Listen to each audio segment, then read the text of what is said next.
E aí, tudo bem? Eu sou o Fred Alecrim e este é mais um episódio do Varejo Cast.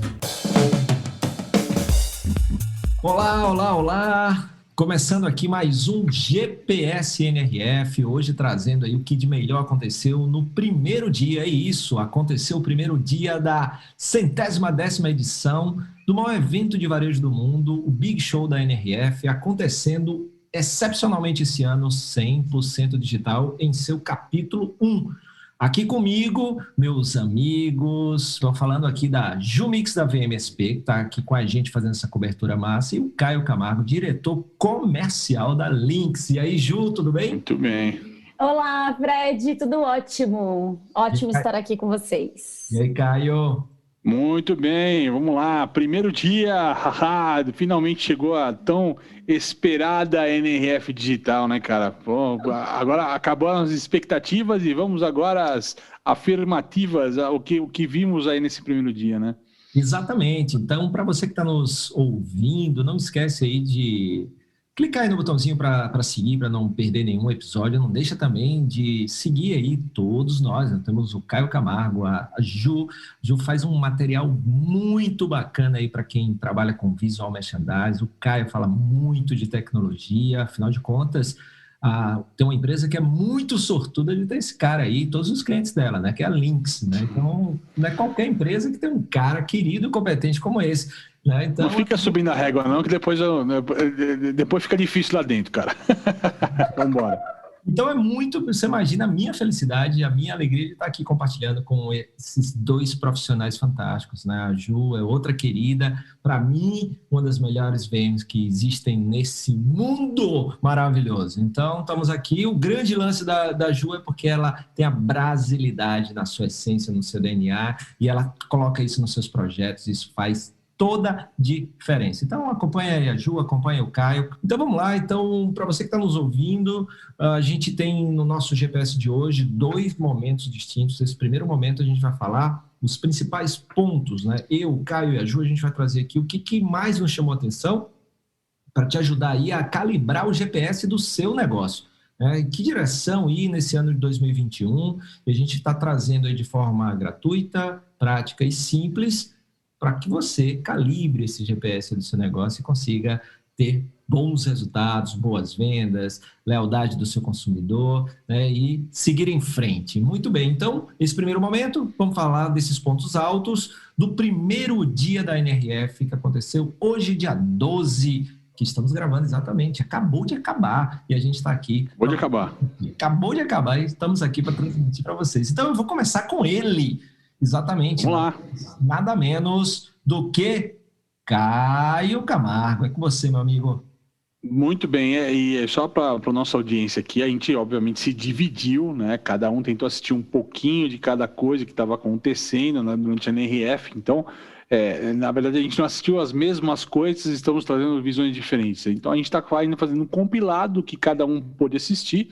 Ainda, né? No primeiro dia é mais difícil a gente chegar uma grande síntese do que vai ser a NRF, mas engraçado, viu, Alecrim, que ela já começa a dar algumas nuances, né? É óbvio, né? A conversa foi, né, em todos os tópicos, em todos os temas, ainda mais num dia de abertura, falar de todo esse processo de transformação, revolução digital que aconteceu no varejo em meio à pandemia. Esse assunto era óbvio que ele ia aparecer, ia ser o grande tema de toda essa história, né? Mas um ponto que eu achei bacana, primeiro que de tudo que eu vi, dos cases apresentados, né? É muito similar ao que a gente viu, principalmente nos principais players brasileiros, né? O ritmo da inovação, os problemas com os consumidores, né? O mundo, nesse sentido, foi muito flat, né? Foi muito parecido, foi muito similar às dores, às alternativas, as soluções encontradas, elas foram bem similares, né? Até um papo do Walmart que eu escutei de muito varejista brasileiro, que ele falou, olha, ficou há 5 anos discutindo um tipo de solução que em 5 anos a gente resolveu implantar, em 5 semanas a gente criou e implantou ela, né? E muito varejista falou a mesma coisa, né? Pauta de 2, 3 anos em tal ou não para o digital, de repente em 3 semanas eu tinha o e-commerce que eu fiquei anos discutindo, né? Então teve esse cenário parecido. O ponto que eu acho que ficou bem interessante, primeiro, né, até trazendo pela Deloitte lá, de fato, a gente ainda vai viver um 2021 ainda incerto, né? Então, o varejo ainda tem que ficar atento a essa transformação, a essa mudança, né? O próprio Walmart acho que comentou alguma coisa que, olha, nós vamos levar aí uns 18 meses para entender esse novo consumidor, a gente estacionar, ter um entendimento mais pleno do que é essa nova fase de consumo e como é que ela vai desengatar. Então, escutar o consumidor nesse momento se torna muito importante, né? Agora, no meio da incerteza, em meio a tudo isso, né, e com esse avanço absurdo do digital na escala que foi, né, o bacana foi que alguns temas que já vinham sendo tratados na NRF, eles vieram à tona, mas com muito mais força, né? Uma vez que o digital ele amplificou o canal digital, né? Muito se perdeu de conversa com o consumidor, a conversa ficou fria, você vende pelo e-commerce e você perde o tato, você perde a conversa, e aí a necessidade de você ter mais dados, trabalhar isso melhor, e entregar questões como a fidelização, ou trabalhar melhor na estratégia de fidelização, ou até mesmo a personalização de serviços e tudo mais, né, ganha muito mais ênfase. A gente viu, por exemplo, o pessoal da Suite Supply, até da Verizon, né, falando um pouco de Suite Supply, que ele tem uma questão de alfaiataria, né, de jaquetas, ternos e tudo mais, e tem muita questão de você ter lá o personal stylist te associando, te apoiando nessa história. E ele está, inclusive, entregando essa experiência em todos os canais digitais, ter esse tipo de atendimento e tudo mais. Mas são pequenas nuances que eu queria colocar aqui só para dar esse contexto geral desse primeiro dia, né? E, obviamente, os temas como a necessidade por estar no digital e começar a operar com mais, assim, mais em comunidade. Aí o pessoal da Walgreens falou bem sobre isso, né? A farmácia, o papel da farmácia em meio a um contexto de uma pandemia, né? Operar em comunidade. E lá nos Estados Unidos ainda, né, que tem essa força ainda, essa questão de ter os acidentes naturais, as tempestades, os terremotos, os incêndios e tal, e a farmácia tendo velocidade também de resposta a isso para operar em comunidade, trouxe um outro contexto além da pandemia, que para a gente estar no Brasil não faz muito sentido, a gente não vive, graças a Deus, tantos desastres naturais dessa forma, né? Então, assim, então tem um pouco disso, mas conveniência, tema muito forte, repensar cadeia muito forte de parceiros, alianças estratégicas, eu acho que são grandes assuntos aí, temas que vão ao longo aí desses próximos 5 dias que a gente tem de evento ainda, eles vão bater com certeza nas próximas palestras. Esse aqui é meu pequeno compilado desse primeiro dia, que estou ainda analisando também, né, Alecrim, essa missão árdua de analisar mais 350 empresas que estão na Expo. Pessoal, vai levar um tempinho para trazer um pouquinho para você do que é o retrato da Expo, o que pode ser interessante nisso. Acho que eu só consigo desenhar alguma coisa disso para vocês a partir da semana que vem, mas já estou avaliando bem, já estamos caminhando ali com boa parte dessas empresas já visitadas virtualmente, já analisadas virtualmente. Esperamos aí em breve trazer um relatório aí mais fácil, mais sintético, com o que está acontecendo de melhor lá. E você, Alecrim, o que você viu nesse primeiro dia de interessante? Conta pra gente. Ô, Caio, eu vou, antes de falar, eu queria te ouvir uma coisa. Você lembra daquela palestra do Kevin Johnson, CEO do Starbucks, né, que a gente viu em janeiro, né, na NRF no ano passado? Sim. Interessante, vê se você tem a mesma percepção e se a Ju tem também. Quando ele falou qual era o objetivo do Starbucks, é que uma ideia fosse colocada em prática, saísse do campo da ideia para validação e para ação em 100 dias. Lembra disso? 100 dias. E naquela hora, eu me lembro de estar ali, as pessoas dizendo, é pouco tempo demais. 100 dias. É verdade, cara, é verdade. Tem razão. 100 dias hoje é muito tempo. É muito tempo, cara. A dinâmica mudou demais, cara. Demais. A gente que faz o 30 na Quinta, a gente fala, né, cara, em poucos programas, como muda a dinâmica do mercado, que a gente está acompanhando as notícias e tudo mais, como o mercado muda rápido, né, cara? E daí, né, Ju, que faz todo sentido a temática, porque o nome GPS NRF tem 2 sentidos aqui. O que Caio trouxe para a gente de gratuito, prático e simples, e aquele que a gente, né, que é o conceito mesmo, de não é mais mapa, né? Você tem que rasgar o mapa, a bola de cristal quebrou. Então, a questão é um GPS que, quando eu acordo, eu vejo para onde é que ele está apontando, né, Ju? Então, imagina, 100 dias era muito, era pouco, né? E agora é muito, né? Então, olha como muda, né? Na verdade, ninguém tem ideia de como vai estar o mercado daqui a 100 dias, só para fazer uma metáfora, né? Entender o que vai acontecer com o mercado daqui a 100 dias é uma incógnita gigantesca que... Antes a gente falava em 5 years plan, um plano de 5 anos de negócio. Fazer 5 anos, então, nossa senhora, não dá nem para planejar isso hoje, né? Exatamente. E em termos de visual merchandising, imagina que todo um cronograma que a gente cria anual de campanhas, porque existe todo um desenvolvimento criativo, mas existe toda a relação com os fornecedores. Então, principalmente quando você tem uma rede de lojas, você começa a produção de uma forma antecipada. Então, realmente, agora eu fico pensando nessa palestra, esses 100 dias é completamente surreal. A gente ultimamente tem criado campanhas, assim, eu te falo que a gente tem feito retrofit de lojas em 20 dias. Então, imagina entre uma ideia e a concepção 100 dias, é quase uma eternidade já. E isso me lembra, né? Isso me lembra muito o conceito que eu conheci através do Edmund Sayane de loja mutante imutável, né? Então, de você fazer arquitetura cenário que te permita mudar sem mexer. Modular, né? Modulada e tal. Como isso faz sentido hoje em dia, né, Ju, na tua área principalmente?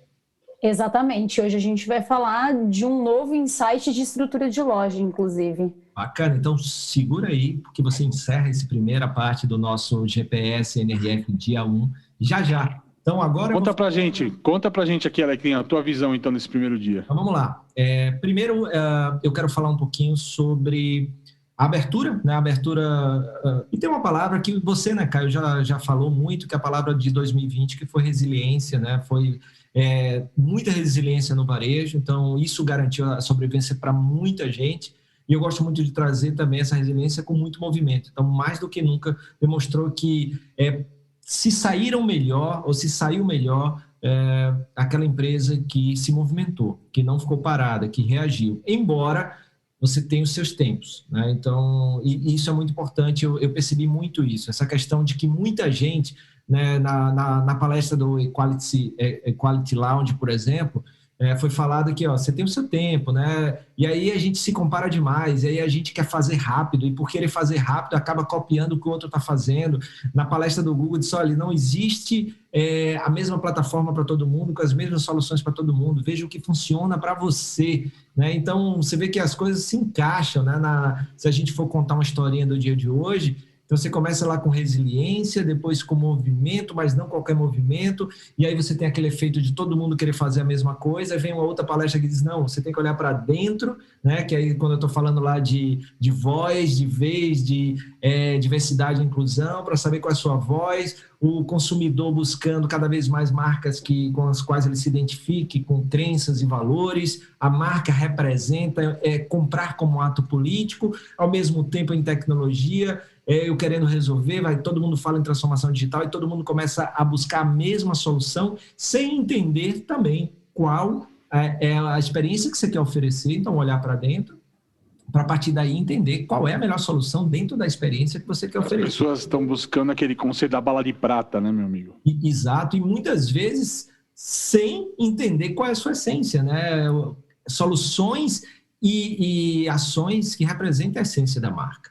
Então, isso aí eu achei bem interessante, como um resumo conceitual, contando uma historinha, mas também ficou interessante, por exemplo, teve um momento que eu gostei muito, que foi uma palestra que tinha a Krista Born, da Verizon, e o Fokker, da Sweet Supply, né? Então, você tem aí uma marca de moda masculina, né? Que já usava muito da personalização, né? Desse conceito de atendimento personalizado, e uma marca de tecnologia. No caso, aí estava falando exatamente sobre essa diferença. Ambas se movimentaram, mas em tempos diferentes. Enquanto uma se adaptou mais rápido, e aí foi bem interessante porque a Krista falou que para eles foi muito mais uma validação do que uma aceleração, né? Então, vê como cada empresa está em times, em momentos diferentes. Então, eles já estavam investindo no digital, já estavam investindo em experiências que hoje as empresas ainda estão tentando implementar, mas eles já vinham lá atrás vendo isso, e aí foi muito mais rápido virar a chave, enquanto que a Sweet Supply não, mas mesmo assim conseguiu fazer, e hoje também vai muito bem. Então, os dois, em tempos diferentes, conseguiram resultados muito bons. E aí, um dos pontos, por exemplo, da Verizon, que trouxe a Verizon para ter sucesso nessa transformação digital, por exemplo, que é uma tendência que a gente já fala desde lá do 30 na quinta, que é o contactless, né? Que por causa da pandemia, né, o consumidor buscando mais segurança, mais limpeza, mais higiene, o medo do contato, então vieram os pagamentos, e isso é uma tendência, foi falado na palestra, que não veio para depois desaparecer, mesmo com vacina, isso veio para ficar. E olha que interessante esse dado da palestra, Caio e Ju, 9 a cada 10 atendimentos na Verizon são contactless, são sem contato nenhum. ninguém pega numa caneta, ninguém compartilha um equipamento enquanto está fazendo qualquer tipo de serviço ali com a turma da Verizon. Então, isso aí foi muito interessante. E aí, para oferecer isso, você tem que fazer de uma maneira, uma experiência que seja simples e segura. Então, esse é o desafio. Tem que ser simples para o usuário, para o cliente, mas também tem que ser segura, tem que confiar naquela forma de atendimento. E aí, um outro ponto que tanto veio para a Verizon quanto para a Suite Supply, que também veio para ficar, então, contactless, pagamento sem contato, ou formas de atendimento sem contato. E o segundo ponto, que também é uma super tendência para 2021, são os appointments, os agendamentos. Enquanto antes, numa loja como a da Verizon, você só agendava para resolver um problema, hoje você agenda para trocar de celular, hoje você agenda para mudar de plano, hoje você agenda para tirar dúvida. E a mesma coisa na Suite Supply. É o agendamento atrelado ao Style Advisor, o conselheiro de estilo. Então, você começa lá no online. Eu achei muito interessante a mescla do digital, né, que eles têm dentro da experiência, dentro da jornada de consumo da Suite Supply. Então, qualquer ferramenta, seja um e-mail marketing que você receba deles, seja um SMS, seja Instagram, seja qualquer coisa, você pode clicar e já falar com um advisor de estilo, né, um conselheiro de estilo personalizado e agendar para ir na loja. Então, você tem um agendamento com a personalização. Isso aí foi perfeito. E o terceiro ponto para destacar é a diversidade, né? Então, para mim, essa palestra aqui é o manifesto, que é construindo diversidade e inclusão. Isso aí foi super bacana, foi um dos pontos altos para mim, principalmente ver marcas como a Savage & Fenty, lá da Rihanna, que eu aprendi isso com a minha amiga Ju, a Tiana... Aprendemos essa, meu amigo, aprendemos. Aprendemos, né? Então, elas discutiram muito essa questão de diversidade e inclusão e vem um ponto não só de humanidade, mas vem um ponto também que isso é bom para o negócio, porque é um mercado que tem muito, mas muito espaço para se... melhorar muito vendas, faturamento e receita, porque é um mercado que está desassistido, e aí essas pessoas todas têm marcas que trazem a inclusão não só dos negócios, os empreendedores desses recortes de diversidade, como também os compradores e os clientes, e aí eles conectam isso em plataformas, marketplaces, que valorizam muito as pessoas que buscam na marca não só um produto, mas também uma representação de sua voz e das suas crenças e valores. Então, isso foi muito legal e que também está crescendo. Depois do meu olhar, depois do olhar do Caio, fala aí o que só você viu, Ju, com o seu olhar aí perspicaz. Muito bom, Fred. 4 grandes impressões das palestras que a gente assistiu e vou passar ponto a ponto, mas eu gostaria de dizer que a palestra com a secretária do governo foi uma honra poder assistir essa mulher maravilhosa, com tanto conteúdo, ainda mais nesse momento que a gente está vivendo, extremamente inspirador, e a gente começa a perceber o quanto o país realmente dá força para que as coisas aconteçam. Bom, partindo... Primeiro insight, quando a gente fala de resiliência em visual merchandising, a gente começa a perceber a necessidade de uma comunicação mais empática nos temas cenográficos, né? Então isso tem que ser direto. E a gente precisa começar a preparar a comunicação e de interno de loja, né? Para o co-branding, que mais do que nunca vai ser realidade, porque a maioria das grandes companhias, elas estão buscando fortalecer ainda mais a construção de imagem de marca no retail, e quando ela tem esse co-branding com marcas menores, fortalece porque elas possuem geralmente muito mais propósitos, né, do que essas marcas maiores. Então, em VM a gente precisa entender que o co-branding é a realidade e que a gente precisa aplicar isso. Segundo ponto, quando, sobre essa palestra da secretária de governo, ela falou muito sobre os Estados Unidos, principalmente nesse novo momento, voltar a investir em capital tecnológico, mas, acima de tudo, em capital humano.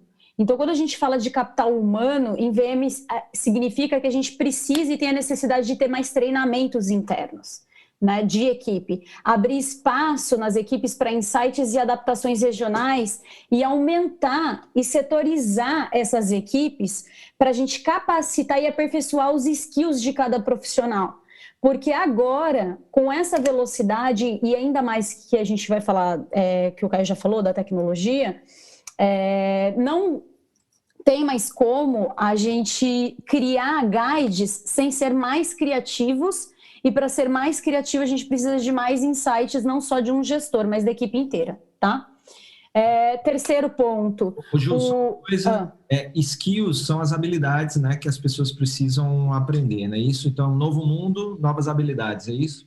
Exatamente. Então, antes, no processo de contratação, as empresas elas ficavam muito focadas em o que você pode desenvolver para a empresa, mas muito abrangente. Então, eram várias funções para várias pessoas, né? Não era ditado essa regra. Então, fica muito claro que agora em VM a gente precisa ter profissionais mais específicos e com habilidades mais específicas, né, dentro dos departamentos. Então, exemplo em VM, para quem é do mercado, a gente tinha a pessoa que desenvolvia cenografia de vitrina, fazia comunicação interna, né, de loja. Então, hoje a gente já não pode mais. A gente tem que ter uma pessoa específica para desenvolvimento cenográfico, a gente tem que ter uma pessoa específica para comunicação, uma outra para styling, uma outra para treinamento, outra para guide. Então, ficou muito claro quando a gente fala de processo educacional, né, de quanto é importante não só contratar, mas também treinar e pegar todas essas habilidades de pessoas dentro dos departamentos. E aí, terceiro ponto, palestra do WGSN. Então, surgiram novos possíveis consumidores, né? Eles apontam 4, mas eles falaram em específicos de 2. Então, e dentro deles, né, a gente consegue prever o que eu disse, um novo formato de loja. A gente vem falando de multimobília e de lojas que sejam adaptadas. Mas agora, pela primeira vez, eu fiquei ouvindo o tempo todo eles falarem sobre flex, ser flex, flex, flex. E quando a gente fala do flex, é porque não se sabe ao certo como vai se produzir, que a gente fala de demanda de estoque. Porque uma coisa é você ter uma loja multimobília e movimentar o mobiliário, outra é o flex de desmontar e transferir mobiliário, né? Então, a gente não tem estoque para guardar mobiliário. A gente não tem estoque para guardar comunicação visual. Então, quando a gente fala de flex, na verdade é um sistema inteligente, né? E como que a gente vai desdobrar esse sistema de loja, né? Porque o estoque é uma realidade. E não existe mais varejo sem omnichannel. Então, conforme o Caio já tinha falado sobre tecnologia, né? Então, do nada, as pessoas que estavam há anos tentando desenvolver uma plataforma nasceram em semanas. Aterrizaram. Exato. Então, não existe mais retail, varejo, sem omnichannel. Então, esquece. Se o varejo não tem omni, não vai funcionar, não vai operar. E em termos de design... Ju, só fazer um adendo no que você está falando sobre estoques, né? Isso provavelmente eu vou trazer quando eu falar da Expo, mas é óbvio que todo ano isso aparece muito forte na Expo, já apareceu nos primeiros stands lá que a gente comecei a visitar e verificar, né? Mas um dos temas sempre é o avanço da inteligência artificial, né?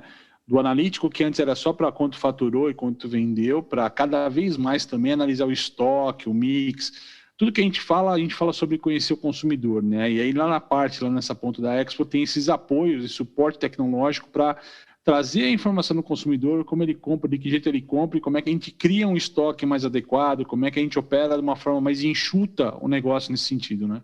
E aí vai só um ponto, tá? Então, um dado que eu estava vendo aqui é que uma tendência forte em relação ao estoque, aí o inventário de loja, é a diminuição em cada loja da quantidade de SKUs, a quantidade de itens que você tem ali. Né? Isso é uma tendência. 80-20, paretão.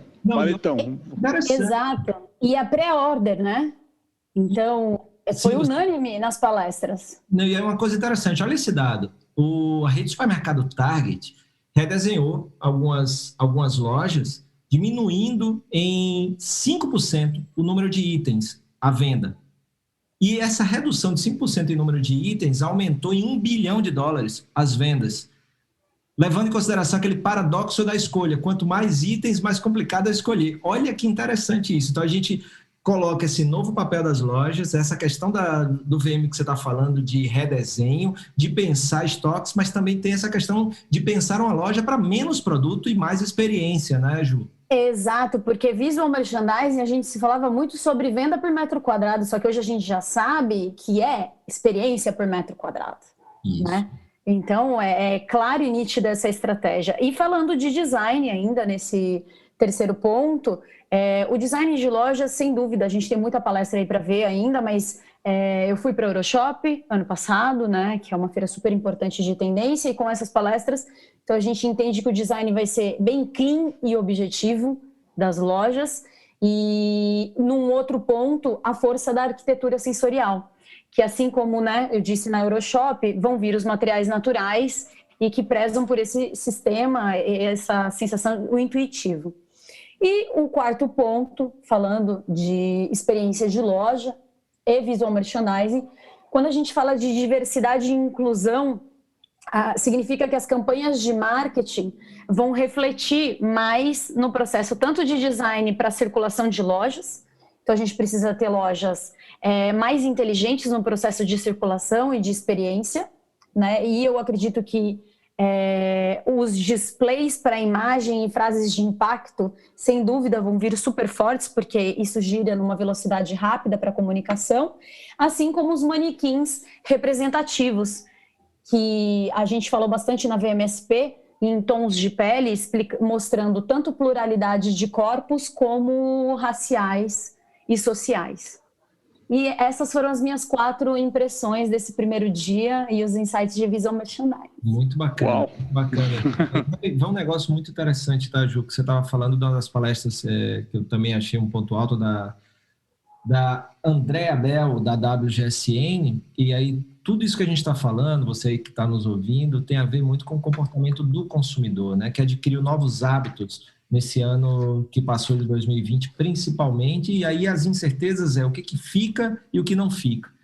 E aí a Ju trouxe esse ponto de vista, esse olhar baseado no quanto os sentimentos, né, isso foi falado pela Andrea Bell, influenciam o comportamento. E aí tem uma frase dela, que eu vou encerrar esse primeiro momento nosso com essa frase, que eu achei fantástica, que estamos numa transição de um lugar de medo para um lugar de esperança. Ou seja, você tinha ela começa lá com 4 comportamentos do consumidor baseado naquele ambiente de medo, de incerteza, e aí faz a transição onde ela coloca, né, aquilo que você estava falando, né, Ju, também, quais são os comportamentos desse consumidor que agora, nesse ano de 2021, com vacina e outras coisas, agora, movido à esperança, o que é que vem daí e como as empresas têm que, né, se encaixar nesses hábitos a partir desses sentimentos de esperança, né, Ju? A gente escutou bastante também, né, o cara da Sweet Supply falando muito disso aqui, a gente está montando a loja para as pessoas voltarem. A gente está criando experiências para quando as pessoas retornarem. E um ponto que a gente trouxe, já num desses debates anteriores que a gente fez aqui, de esquenta aqui para a NRF, a gente trouxe muito disso, né, Alecrim? Ainda quando a Ju não estava no barco ainda, né, foi uma das primeiras conversas e tal, que de fato, cara, o grande negócio, mais ao final do ano, para o ano que vem, uma vez que a gente está hiperdigital, e eu botei no meu contexto a questão do hiperdigital funcionando a toda, né, a escala e tudo mais, a experiência vai mandar, cara, já manda, mas vai mandar muito a experiência física no retorno pós-Covid, cara. Isso vai ser, assim, de uma força incrível contra a tecnologia. A tecnologia vai contar sempre a favor, mas digo assim, né? A experiência em primeiro lugar, assim, mas com uma força... Hoje a tecnologia está em primeiro lugar por conta da pandemia, por conta da transformação digital. Então não dá para falar muito de experiência de loja num contexto onde a gente tem um monte de bloqueio e lockdown. Então, para o final do ano, para o ano que vem, vai ser o grande tema, a grande pauta. Lu, você tinha levado a mão só para fechar? Exato. Não, na verdade, é para falar sobre isso. As pessoas vão voltar com sede. E agora é a hora não só do planejamento, mas como da ação de visual merchandising. Então, é esse momento que as lojas estão fechadas e que a gente está com baixo fluxo, que é a hora da gente começar a fazer a implementação de trabalho de design, de treinamento, né? Porque senão chega no que o Fred fala, né? As pessoas, como que é, Fred? Da tendência e da pendência? A cigarra é a formiga, né? A cigarra é a formiga, né? Vai chegar a hora do inverno, vai estar pronto pro negócio, né, cara? Ele fica com mais pendência do que tendência, né? É isso aí. Exatamente. E a loja, fechando, ela precisa ser flexível, digital, intuitiva e emocional. Então anotem aí na agendinha e bora partir o planejamento. Vamos lá. Bora. Então, lembrando, tá? O como baseado nas ideias e conceitos, o GPS a gente traz o macro. E aí você tem que ver o que é que se encaixa e faz sentido no seu negócio, na sua carreira e traçar o seu plano de ação, ou seja, calibrar o seu GPS com o que tem a ver com o seu negócio, sem querer copiar ou colocar porque todo mundo está fazendo. Faz o que os outros estão fazendo se fizer sentido para você, para o seu negócio. Se não fizer, faz do teu jeito aí o que é possível ser feito, tá bom? Muito bem, então vamos para a parte 2. Começa aqui comigo. Para mim vai ser rapidinho, são 2 apostas. Você que está assistindo a NRF e quer saber o que assistir amanhã? Bom, então vamos lá. A primeira é uma Feature Session que está com o seguinte nome, The Great Compression. Então, o fundador da Six Pixel Group, que é uma marca que trabalha muito com comunidade, consultoria de investimentos, comunidade, branding, ele vai falar, tem várias provocações. O que é que me chamou a atenção? Várias provocações. Ele fala que o que a gente passou não é uma depressão, mas uma compressão, e aí ele questiona várias coisas. Chega assim, será que as lojas têm que pensar mesmo em experiência? Ou tem que pensar menos em experiência e mais em transação? Ou seja, o que vale é o cliente comprar. E aí, como é que tem que fazer isso? E aí ele traz algumas provocações em relação a gente rever nossas crenças do que é o varejo, do papel de uma loja daqui para frente, do papel do e-commerce daqui para frente. Então, vai ser bem interessante, pelo menos aqui promete. Então, essa é a minha primeira aposta, a The Great Compression ou a Grande Compressão. Minha segunda aposta para amanhã também vem aí do Equality Lounge. Para mim, vai ser um dos meus pontos preferidos.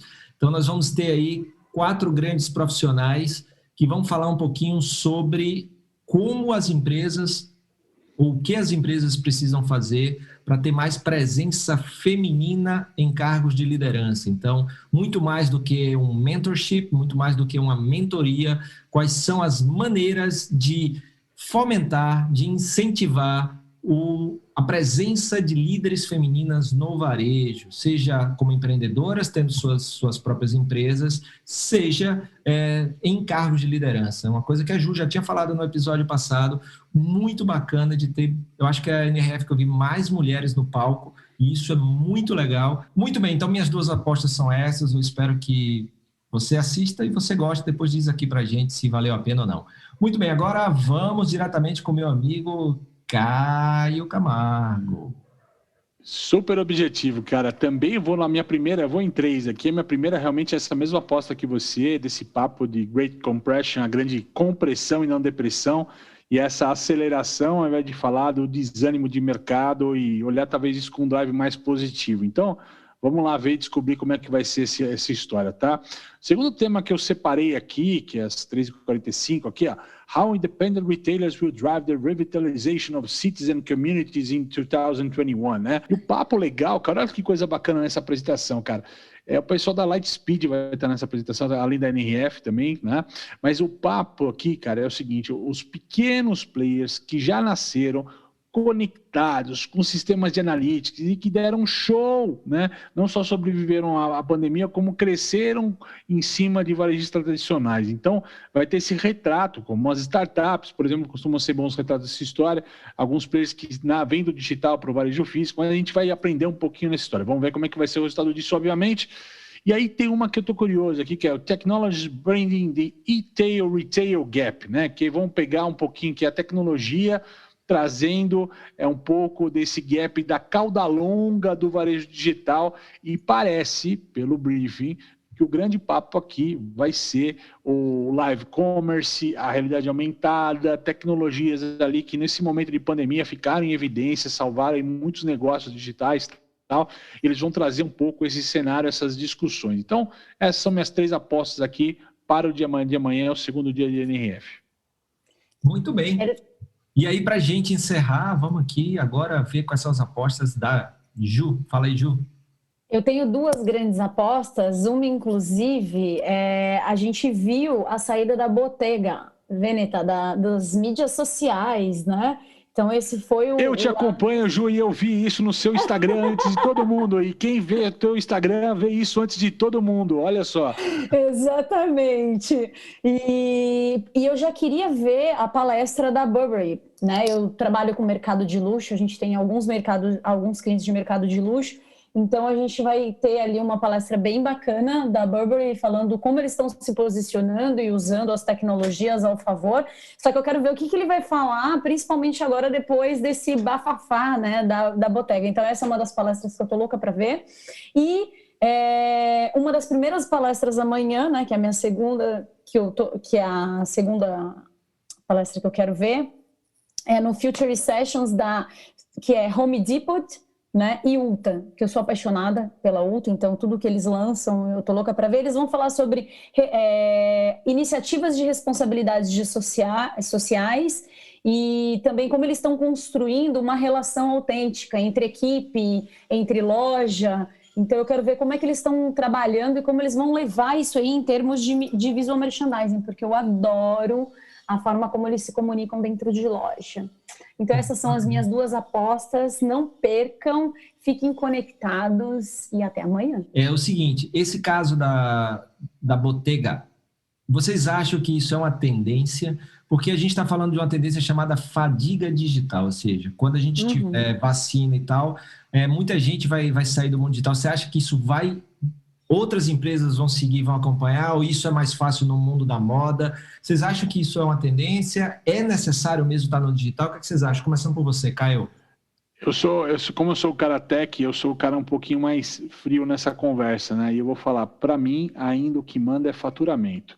Se a estratégia da Bottega, colocar ela destacada no mouth to mouth, no boca a boca, e isso colocar ela num novo status de marca e trazer um faturamento diferenciado a partir desse posicionamento, talvez outras marcas até embarquem na conversa. Agora, se os resultados dessa posição não aparecerem, ficarem só na questão do acho que está funcionando e tal, e outras marcas, até com live e-commerce que está vindo forte, com outras pegadas que estão juntas na questão de estar presencialmente digital, né? Ter presença digital, começarem a vender mais a partir disso, aí eu acho que essa estratégia em pouco tempo começa a ser revista. Ju? Olha, a minha visão, para mim isso é uma realidade, tá? Isso não é uma tendência, porque quando a gente fala de comportamento de consumo, a gente está falando de perfis diferentes de consumidores. Então, para mim, isso já é uma realidade, ainda mais depois da palestra do WGSN, apontando essas 4 linhas, né, de possíveis novos consumidores, né, e que já estão acontecendo. Então, hoje, em Visual Merchandising, a gente já encara isso como uma realidade. A gente tem um perfil de consumidor que já prefere não estar inserido no meio digital. Isso existe. Bacana, então vai aí para a sua reflexão, dependendo do seu público, dependendo do seu produto, do seu segmento, do que você acredita, né? Não é para fazer porque o outro fez, mas porque faz sentido para você, né? Então é isso aí. Caio, muito obrigado. Ju, muito obrigado. Você que nos ouve, muito obrigado. Não esquece de seguir, nos acompanhar nas nossas redes e compartilhar esse conteúdo aí com mais gente, porque é muito bacana. Deixa seus comentários, muito legal. Valeu, Caio. Valeu, Ju. E a gente se vê juntos. Dia 13 de janeiro. Que dia a gente tá aí? Dia 2 da NRF, dia 13 de janeiro, né? Dia 2 da NRF, no dia 13 de janeiro. Obrigado, Caio. Obrigado, Ju. Até amanhã. Até amanhã. Vamos lá. Até amanhã. Muito obrigado pela sua companhia em mais um episódio do Varejo Cast e até a próxima.